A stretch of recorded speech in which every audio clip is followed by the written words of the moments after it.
In this entire video, we are going to get inside your client's head and decide how these clients actually hire. So this is not going to be from a freelancer's perspective. This entire video is from your client's perspective, that how their mind works when they are trying to hire someone. Assume you are a founder who is based out of Delaware, United States. You have a boss, or maybe you have somebody who is breathing down your neck. You really need to hire somebody, and you open your inbox, you see 10 freelancers, highly competent, highly skilled, all have a portfolio and stuff like that. So you have all the information that you need from all the 10. Now, who do you move ahead with? Given the critical situation where you are answerable and accountable for this person's action, and you have to answer to somebody who is at a superior level than you, who are you going ahead with? You will take bet on the person you feel the safest with in those entire pool of 10 people who reached out to you in your DM. That is what the first step of your thought process would be, that I need to pick the safest person out of this thing who I feel comfortable enough to bring on board and get the work done. Now, this doesn't happen all of a sudden. There is an entire process that goes behind it. So this happens in stages, and I took the most time to figure this thing out. It was one of the most tedious things to figure out, because I used to compare skill, compare niches, and I used to think that hiring decisions are logical. Until then, I came across this recurring pattern, and I started figuring out that this is not a logical decision. It's kind of an emotional decision as well,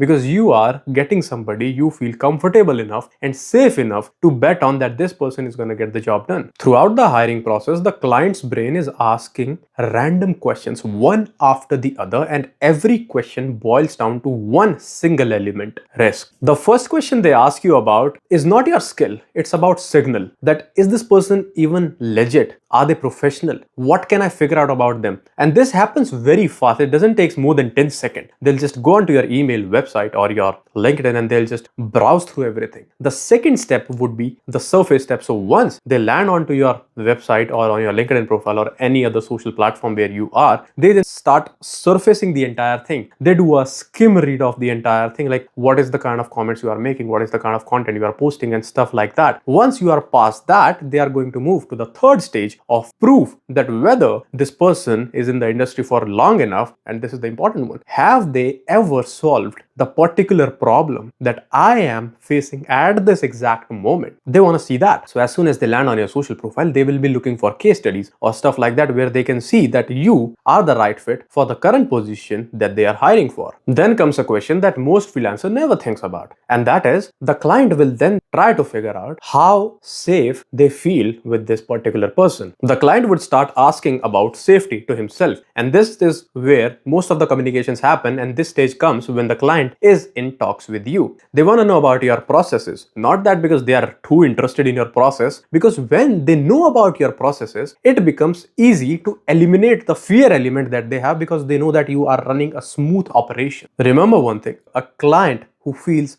operationally safe is always going to move faster than the client who doesn't. And finally, there is one question: is this person an individual who is operating in structures, or is it just somebody who has it all messed up but somehow gets the job done? Does this person feels like a system? Do they have a process or stuff like that? And all these are happening on the call or on the text when you are replying back to your client. So your replies are more important than anything else in the world. How you reciprocate shows you and your skill, that how much information you really have. That's why it's always said that the person who asks the dumb question isn't remembered. The person who answers and how he answers to that dumb question or the controversial question, that is always remembered. So every scandal, every public PR media outage or stuff like that that you have seen across the years, you never remember the interviewer who asked that question or the journalist who asked that question. You always remember the celebrity, the star, or the person or the figure who replied to that question. There's the same thing happening here. Now, here's the important part. These questions are not asked consciously. The client is not sitting there with a checklist. This is all happening intuitively, which is why freelancers feel confused when they lose, because nothing was said out loud, nothing was incomplete. Now, this realization hit me one day, and it was not just like I just woke up one day and I decided that, okay, this is all there. No, I sat down, I figured out what is going wrong and not. Then I mapped out these processes with all my calls. I was seeing this constant pattern. And if you fail at any one of these 5, you're a mess. The entire thing weakens. And that's where I named it the global trust ladder. Because if you can get someone's trust as soon as you get on a call with them, or as soon as they land on your profile within the first 10 seconds, you have gotten yourself a deal, which is what most freelancers, especially in the Southeast Asia and Indian region, are unaware about. It is not about the skill, it is about the trust. Now, the trust actually compounds in an upward spiral. So if you will see the layer on the bottom, you have got the signal that how you actually come across. Then you have surface, like what all surface level information I can fetch out. Then you have the proof that what all information is that I can as a client see and access through your public data, through your public profile. Then I look for safety elements, that how safe I feel working with you. I want to know about your processes and stuff. Then I want to know what kind of systems you have. Are you systematic, or are you structured, or are you unstructured and unorganized? And then the last step of the global trust ladder is trust compounding. And this is something which only 1 out of 1,000 freelancers is ever gonna experience. Trust compounding, the last layer, is not everyone's cup of tea. Trust compounding is where you become the anchor of the client. They are too dependent on you, and